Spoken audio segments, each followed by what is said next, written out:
Yes people, we're back again. You get what I mean? We're out here. Today I'm going to be talking to you about some books that I read recently. I don't know if you can see that, but we're out here, bro. This is the knowledge gap, the place where you need to come to if you want to expand your horizon. You get what I mean? Like, kind of sat in the way of the thing from vexed with it. But yeah, this is the place where you need to come to if you want to expand your horizon, like learn like certain gems that you need to, that like school didn't teach you, your friends and your family's not teaching you, and etc etc. Like, I want to put that out there, and I just want to let you know this is episode 6 of the Knowledge Gap, and it's okay to be obsessed. Today we've got a special guest on here, but he's not really here, you get what I'm saying. But I got the heater on. If you can hear that noise in the background, probably should turn it off. You know what I mean? Burning out the electric. But the guy who we've got right now is, we've got my guy GC. You get what I'm saying? You know, I say if it's good enough for GC, it's good enough for ME. And this one's called Be Obsessed or Be Average. You get what I'm saying? If you can grasp the basic concepts of the title, like, you can get what the book means. Like, you want to be obsessed, or you need to be obsessed to achieve massive things in your life. You need to be obsessed. Look at Mike Tyson. That's my guy right there. Hopefully one day I get to interview him and do whatever. You get what I'm saying? Chill with the guy. Hopefully, I hope so. In fact, I don't need to hope, I want that. I need that to happen. You get what I'm saying? We're gonna go to that. We're gonna make that happen. But yeah, like, he was obsessed. Like, when you look at him, the reason why he was knocking people out so quick was because he was obsessed. He was obsessed with the boxing. You get what I'm saying? He said that he seen Ali one time, he was like, I want to be like that guy. He got obsessed, started training hard. I know he's a fictional character and that, but look at Goku. Goku was obsessed with training, which is why he does phenomenal things. Vegeta's obsessed with beating Goku, but still it makes him, it drives him. You get what I'm saying? He's like got this obsession, this deep obsession. Rocky had an it was just hunger. You get what I'm saying? Like a hunger. But once he started training, bro, he just got into this obsession. He was in this routine, he's in this flipping. You get what I'm saying? Like, all of these great people have it. Like Michael Jordan, he said that he used to throw bare shots. The guy who invented the light bulb, Thomas Edison, like, they all were obsessed. You get what I'm saying? Obsessed. And it's them attentions to little details as well. Like, people don't like people who like manage like the little small things and stuff like that. But sometimes you have to be petty with little things to like get things to go where you want them to go. You get what I'm saying? And that's what this book teaches you. It's like I'm telling, like, the basic concept: be obsessed or be average. The worst place to be is to be average. Nobody wants average. People who are average don't even want to be average themselves. You get what I'm saying? They don't want to be average. You get what I'm saying? If you had the chance of having an average business and having a business like Coca-Cola, which one do you pick every time? Because you know Coca-Cola is going to fund your life and then give you all that you want. Whenever we go on Instagram, we never look at someone who's got like just a boring like thing yet. We're always looking at the big people who are doing this and doing that.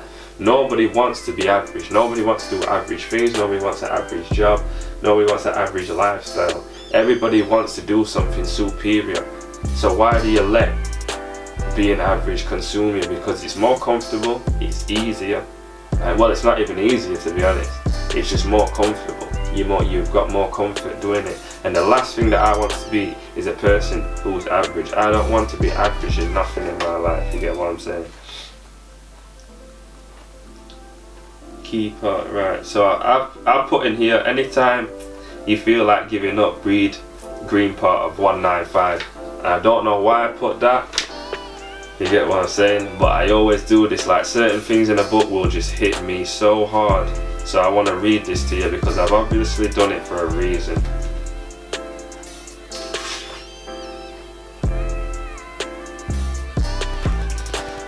So 195. So I'm gonna just read this bit because I want to know what it says. So it says, within 24 hours of setting up shop, I was ready to quit. For the next 2 years, I wanted to quit every day. I was making cold phone calls and so many people would hang up on me, curse me out, tell me to never call them again. Once in a while, someone would say, sure, come on by. Then I would get on a plane, fly to their city, present my product, and I also use the rest of my time in that city to follow up on some more cold calls by showing up at the same companies that I'd said they weren't interested. Cold call is like basically where you would message someone, or like say a girl, you've never talked to her before, you two have never interacted, seen each other, nothing, like, and you're trying to persuade them to do what you want. Lads, we know what it is, we want to, you get what I'm saying, we want to dip in there, we want to see what I want. Women, you're reaching out to a lad, you want to get him on you get what I'm saying. You're reaching out to a business client, you wanted to do business with you, that's a cold call, but you've never had no contact, you never talked to each other. Follow up is basically where you keep persisting with someone till you get what you want. It's the number one way to get anything done in this world. Keep following up, keep following up, keep following up. More time, right, things never happen the first time, so expect rejection. You get what I'm saying? If you message a girl, expect a rejection. Because 2% of sales phone calls actually go successful. 2%, that's just 2%. What God do you believe in where you're thinking, right, I need to go there and make this shit happen? Like 2%, and that's not even just like, imagine sales calls like as me talking to a girl, getting a friend to come out this night, like getting people to do what you want them to do. Like 2% of the time that happens straight away. The rest of the time you have to follow up, and persist until you get what you want. You get what I'm saying? So just understand that, right? Interested. I was trying to sell successful business and establish millionaires on how to make even more money and teach their salespeople how to make even more sales. I thought it would be easy. It wasn't. I wasn't pulling in enough money to pay the bills and was going through cash fast. I was terrified. I couldn't sleep well at night, and I was experiencing monster amounts of cold reluctance.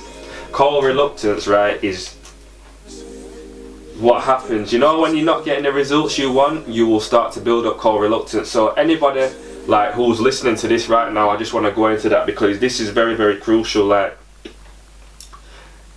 when life is not giving you what you want, you have to come harder. You have to go out there and persist harder, do whatever you're doing harder, or you have to switch the business model. You have to change your strategy anyway, is what I'm trying to say. But cold reluctance is where you don't even want to make the phone call because you're thinking to yourself, well, I've done this 1,000 times and nobody's buying my product. Nobody's doing anything. I've reached out to this girl, that girl, that girl, that girl, and none of them are ever interested in me. That's what will happen when you're not getting the results that you want. I've been to this job, that job, that job, that job, and nothing ever works for me. I'm not getting the money. Listen, it'll drive you insane, people. And I just want to say, like, if you're not getting results in something, flipping fast, yeah? There's either two ways, keep persisting or get out of there. You get what I'm saying? Sometimes you have to know when to get out though. Give yourself time scales, because the last thing you want to do is burn cash and burn cash and burn cash and do things that are not, because it's gonna hurt you. If you're not getting subscribers fast enough, if you're not getting followers fast enough on Instagram, listen, it burns deep inside, and it makes you not want to do certain things. I've been there. Listen, I'm still in there now. I'll tell you straight, my website at first, it wasn't doing what I was wanting it to do. I'd reach out to people, say this to people, tell this to people, it's not working. People are not buying what I'm trying to say, what I'm trying to tell them. Like, they're just not feeling it. It's a horrible feeling. You run a Facebook ad and it's not worked. You get Facebook ad reluctance because you don't want to waste that money again. You don't want to chuck it into a vessel that's not working. Girls are not messaging you. You message this girl, that, and none of them are on you.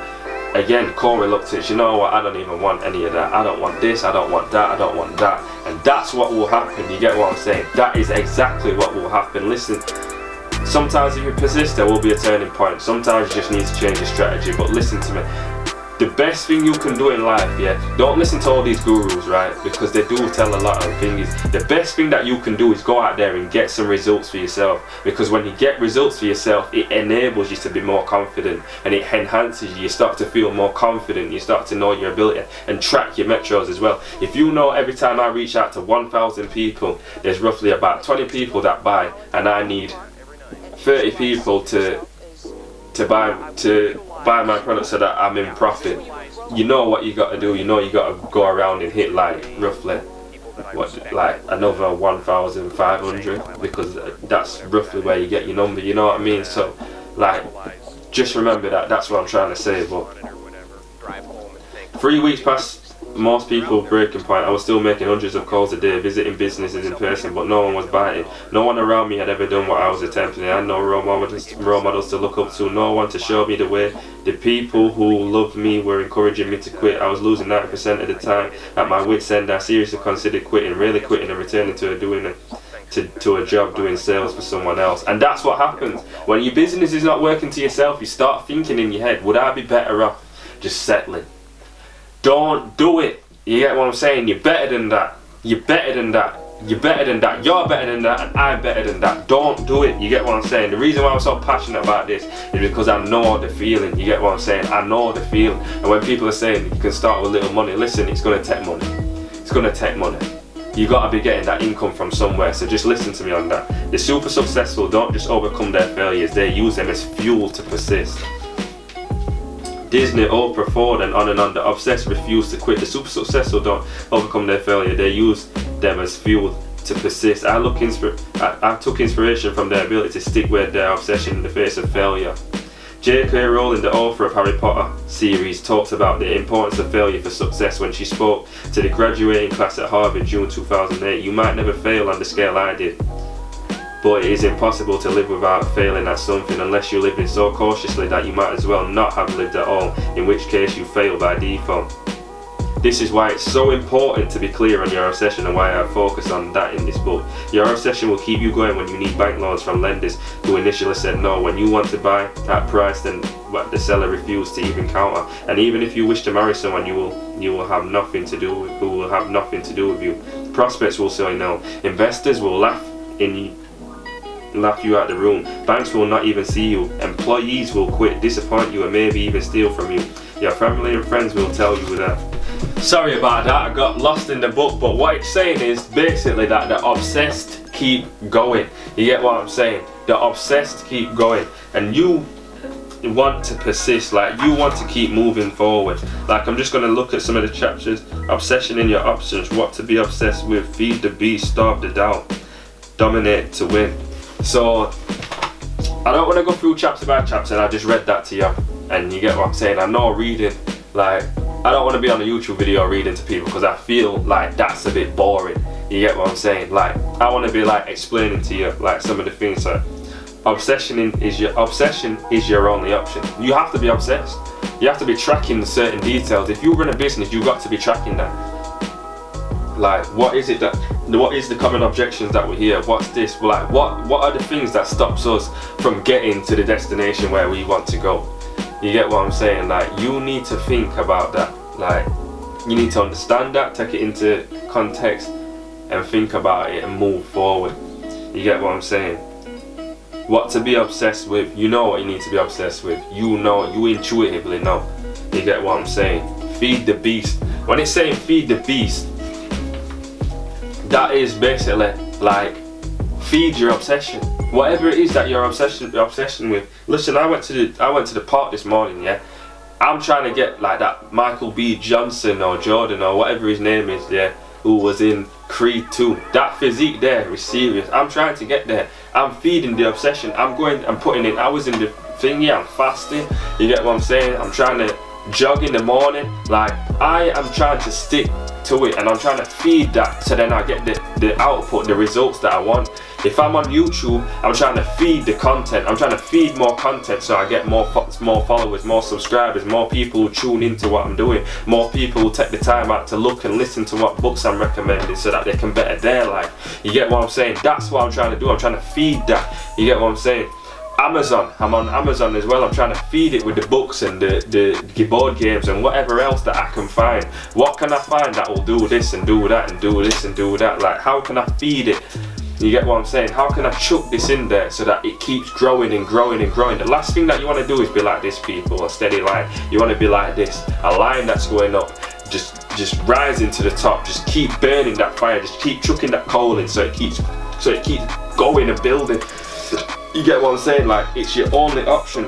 Starve the doubt. Obviously, when what I'm saying is, you see, when you're feeding this fire, And people will start saying stuff to you. You will start getting haters, and the haters are only hating because either they want a response, or they can't do what you're doing, or they're just upset because they want to do what you're doing but they don't know how to get it started. And they're seeing you make success and they're thinking, I want to do the same thing, but they just can't. And they're just upset about life and how life's been treating them and whatever. They're in a very bad place. But what he's saying with Starve the Doubt is because you're feeding this fire, you're getting results. When you get results, nobody can tell you nothing, because it's like, listen bro, I get results. Every time I do this, I'm getting results. So you hating on me is not going to faze me, and you saying just to do this and do that's not going to faze me either, because I see what my results are doing for me.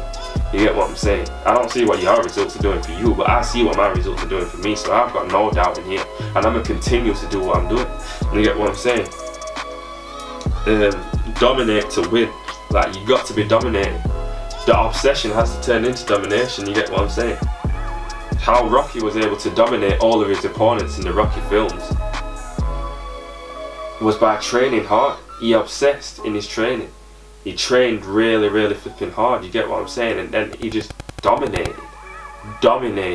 You don't want to compete with people. Don't be doing competitive prices. Listen, drop the price all the way down if you need to.